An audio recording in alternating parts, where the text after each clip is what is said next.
Magandang hapon po. Bumuhos na naman ang malakas na ulan sa iba't ibang bahagi ng Metro Manila.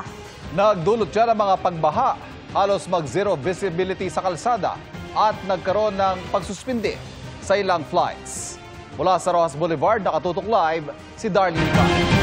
Darlene?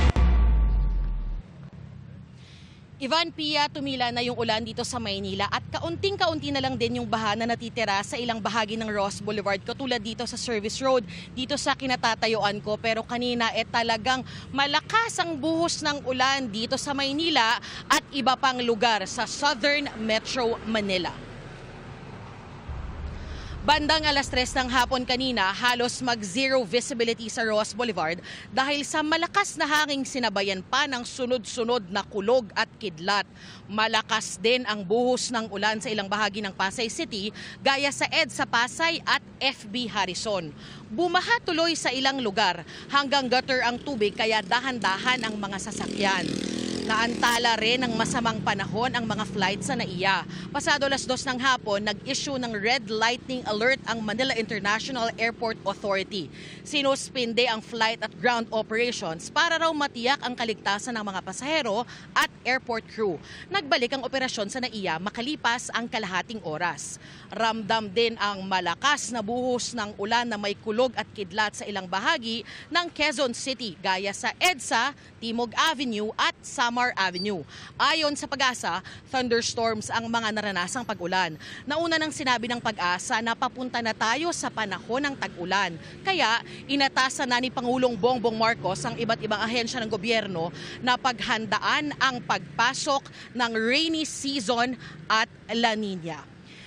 Ivan, Pia, kani-kanina lang naranasan yung mabagal na daloy ng trapiko dito sa Rojas Boulevard dahil nga baha doon sa ibang parts o sa ibang parte. Pero ngayon naman bumabalik na sa normal yung traffic situation dito. Pero dito sa may service road, medyo mabagal lang yung takbo ng mga sasakyan dahil sa kakaunting tubig na naiwan dito. Nakahanda naman daw yung Manila LGU pati Manila MDRRMO na mag-assist doon sa mga residente at motorista sa buong magdamag. Yan ang latest dito sa Maynila. Balik sa inyo, Ivan, Pia. Maraming salamat, Darlene Kai. Inaresto ang dalawang pulis matapos umanong magpambuno sa Muntinlupa. Lumabas sa investigasyon ng pulisya na miyembro sila ng Special Action Force at nagtatrabaho raw bilang bodyguard para sa isang Chinese national. Nakatutok si Nico Wahe. Dinala sa Muntinlupa Police Station ang dalawang lalaking ito matapos umano magpisikalan sa loob ng isang subdivision sa Barangay Ayala, Alabang sa Muntinlupa.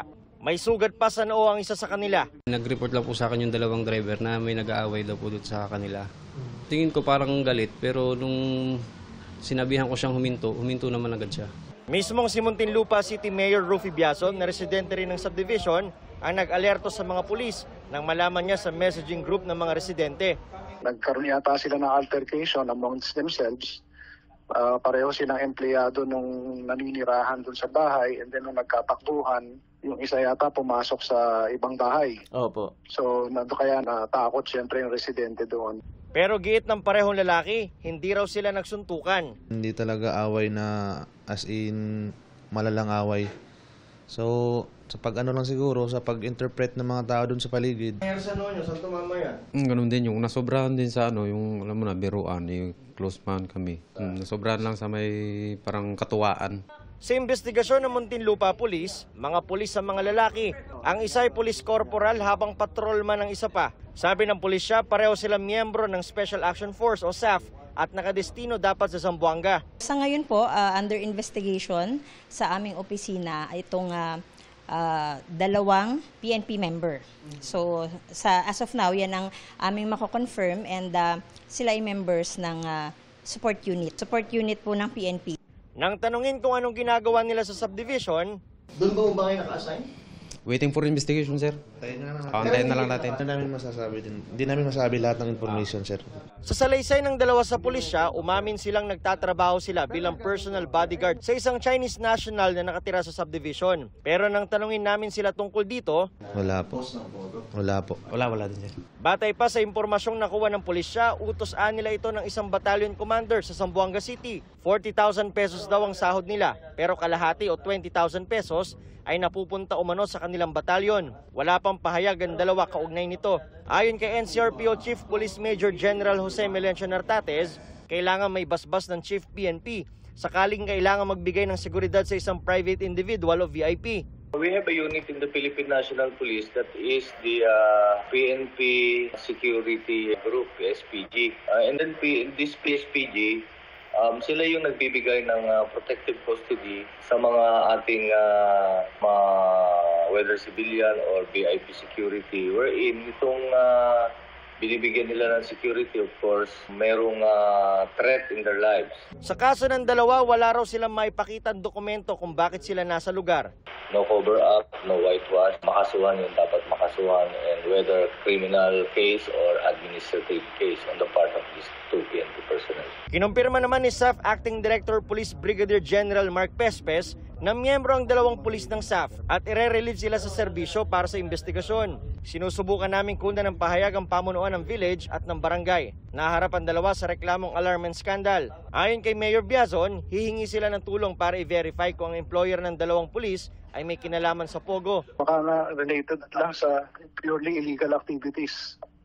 So yun ang gusto natin malaman. Para sa GMA Integrated News, Nico Wahe, nakatutok 24 oras.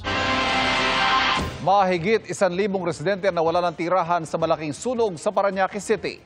Ilang alagang hayop ang hindi nakaligtas. Nakatutok si Katrina Son.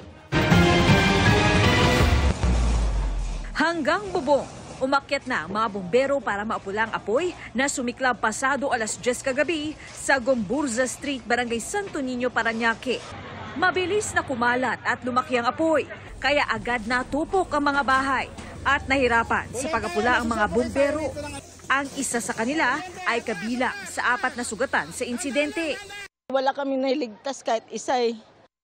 Kasi na nakakapanlumo, lahat ng pinundar namin nauwi lang sa isang idlap, wala na. 5:30 na umaga kanina, idineklara ang fire out. Tanging mga yero at ilang bakal ang naiwan mula sa mga bahay. Ilang alagang hayop din ang nasunog at namatay dahil di na nailikas. Wala kaming mga bahay, parang hirap na hirap kami. Wala kaming isamba kahit isa, kahit ano, wala. Kwento ng isa sa mga unang tumulong para maapula ang sunog. Pilit nilang binubuksan ang bahay kung saan nagsimula ang apoy. Pagbukas namin ng pinto, sumalubong na yung gusto namin umakyat sana. Karos sumalubong na yung apoy. Nang mapagtantong di na nila kakayanin ang apoy, agad daw silang lumikas. Ang bahay ni Ruel na 2 buwan pa lang nakatayo matapos pag-ipunan ng matagal kasama sa mga natupok. Importante, walang nadamay na individual, walang nasaktan maski isa sa amin. Nasa mahigit 1,000 residente o 150 pamilya ang nasunugan. Ang iba sa kanila ay nasa evacuation center ng barangay. So Part 77 kasi yun nandito eh. Yung iba nag-decide doon na lang sila sa area nila para bantayan kung meron pang ibang mga gamit na naiwan. Sa paunang investigasyon ng BFP, umabot sa ₱250,000 ang halaga ng pinsala ng sunog na inaalam pa ang sanhi. Para sa GMA Integrated News, Katrina Son, nakatutok 24 oras. Iginiit ni Pangulong Bongbong Marcos na walang ibig sabihin ang mga lumabas na litrato nila ni Bamban Mayor Alice Guo na nasasangkot sa isyu na umano'y iligal na pogo. Handa namang humarap ulit sa pagdinig ng Senado ang alkalde. Nakatutok si Jonathan Andal. Kilala ko lahat ng mga tiga-Tarlac na politiko eh. Walang may kilala sa kanya. Kaya nagtataka kami kung saan nanggaling ito, bakit ganito ito, hindi namin malaman. Kaya kailangan talagang imbestigahan. Matapos sabihin ng Pangulo nitong May 16 na hindi raw niya kilala si Bamban Tarlac Mayor Alice Guo na isinasangkot ngayon sa illegal na pogo, in-upload sa Facebook page ng alkalde ang mga litratong ito kung saan magkasama ang Pangulo at si Guo sa ilang litrato. Muli ring lumutang sa social media ang mga litrato ng Pangulo at ni Guo na may timestamp na March 2022. Ipinost ang larawang to sa Facebook account ni Mayor Guo noong March 8, 2022 sa proclamation rally ng Uniteam. Kagabi sabi ng Pangulo, walang ibig sabihin ang mga litrato. That proves nothing. You know how many pictures I take during a campaign? Siguro 1,000 sa isang araw. Lahat naman humingi ng selfie, hindi mo namang hinihindi yan. So, doesn't really mean anything. Wala pang maibigay na update ang Pangulo sa investigasyon kay Guo dahil hindi pa raw tapos ang investigasyon ng Ehekutibo at Senado.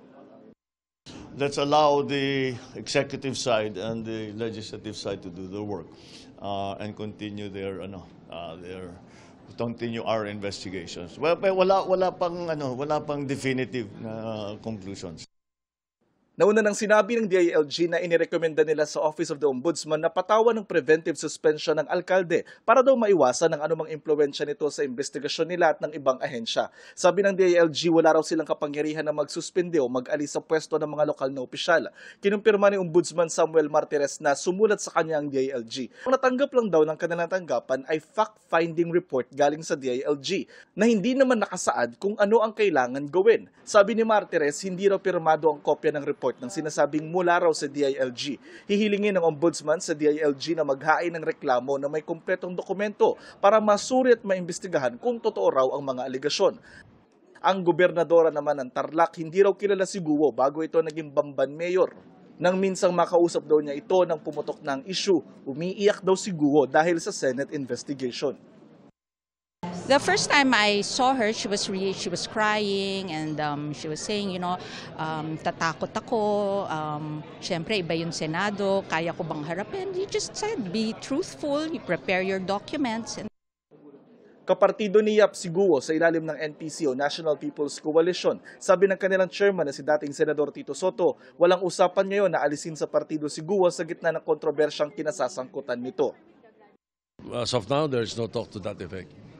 As I said, we will leave it to the chairman of the party in the province na nasasakupan nung...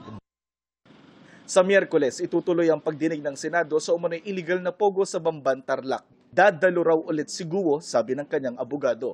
Para sa GMA Integrated News, Jonathan Andal, nakatutok, 24 oras. Mga kapuso, patuloy na tumutok sa mga balita. Mag-subscribe sa GMA Integrated News sa YouTube. Sa mga kapuso abroad, samahan niyo kami sa GMA Pinoy TV at www.gmanews.tv.